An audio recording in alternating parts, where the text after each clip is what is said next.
Hi guys, so I'm going to show you keyword clustering, what it is and how you can use this to your advantage. Now, SEMrush is a great tool to get your keywords and what you're ranking for. So I'm going to grab my keywords just from here.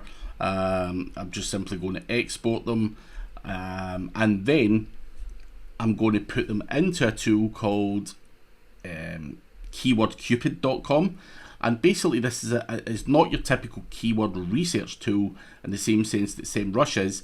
It allows you to find clusters of keywords and other opportunities for you to build out that cluster. So if you're interested in the mechanics behind Keyword Cupid, I have done a podcast with the owner, Leo, and it's on my YouTube channel. You can go there, put in Keyword Cupid review, and you'll be able to see the mechanics behind Keyword Cupid if you've got any questions on how it works or where it gets its data from. But I'm going to go in here and create my own report. You can basically take your data from, you use your own data, or you can use Ahrefs or SEMrush. They want to know which tool you used in SEMrush, the maximum amount of keywords you'd like to pull from your data, and then you can also upload your data here. So let me just upload the data that I have, and I'm just going to run now.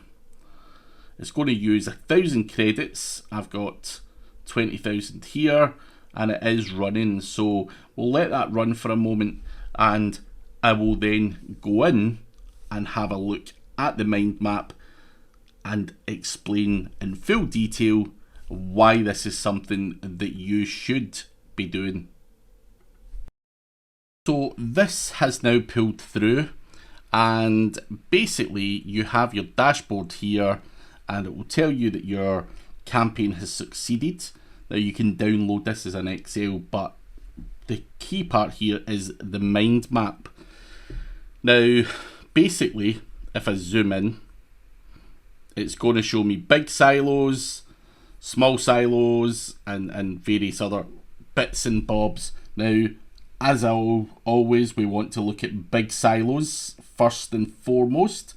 Now, big silos, it's shown me some of the big silo structures that I have, like LinkedIn Helper, which is a tool that works very well for LinkedIn automation, and I've got a post on that. I rank very well for it.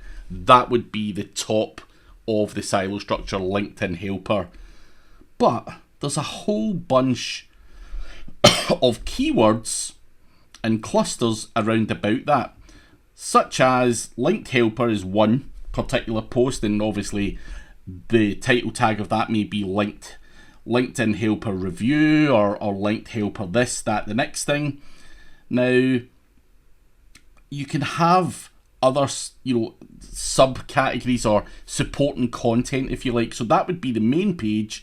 This would potentially be some supporting content, such as LinkedIn automation, Linked Helper, how to unfollow in LinkedIn, and so on. And again, we can open that up and people may want to know more about automated LinkedIn messaging, automatic LinkedIn connection requests, and all of these kind of things. Now, of course, I don't have to make pages or supporting content for them all.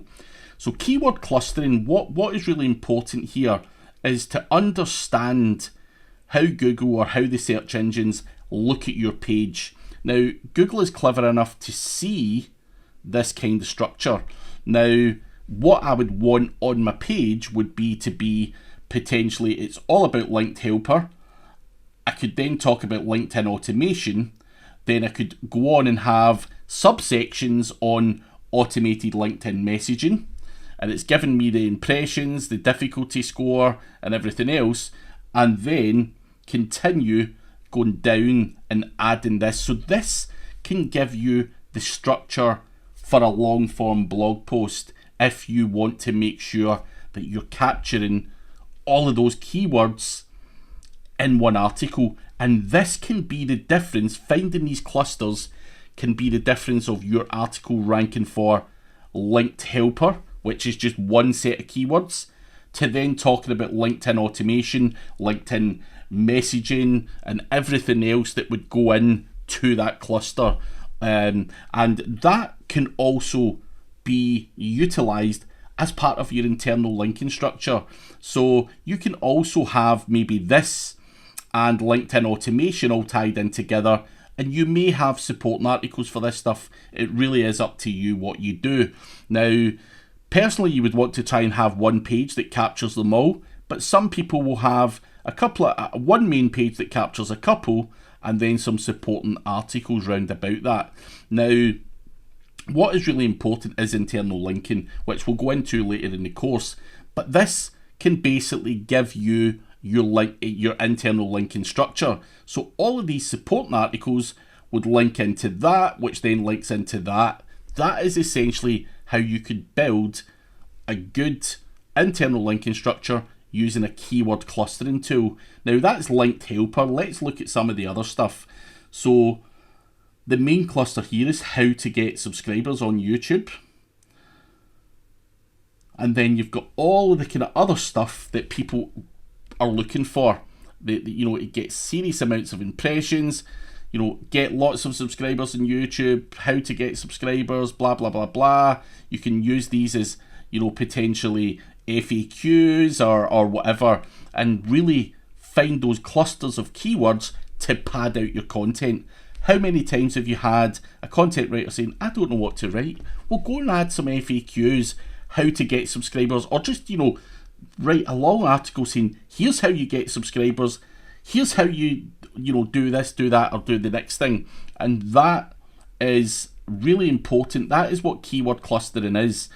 Google have it as part of their algorithm, and people will say, oh, how do you know that, Craig, blah blah blah blah. It's, read patents or whatever you want to call them, and it will tell you that they are clever enough to understand clusters of keywords, so they can group everything together, and they will basically allow you to open up your page to so many other variations of keywords. So there's so many different things here. How to use Dropbox, and then there's so many people asking how it works. Is it free? Blah blah blah blah. Duplicate content page. Duplicate content checker. There's a whole bunch of stuff round about that. Best schema for SEO. There is so much other keywords that we can add to a page from this cluster tool that is really going to blow up your page. So find those clusters, and here's a perfect example, and we actually had it on a webinar the other day. So say that you sell candles, for example, and that's got a particular set of word, candles, cheap candles, whatever, buy candles online.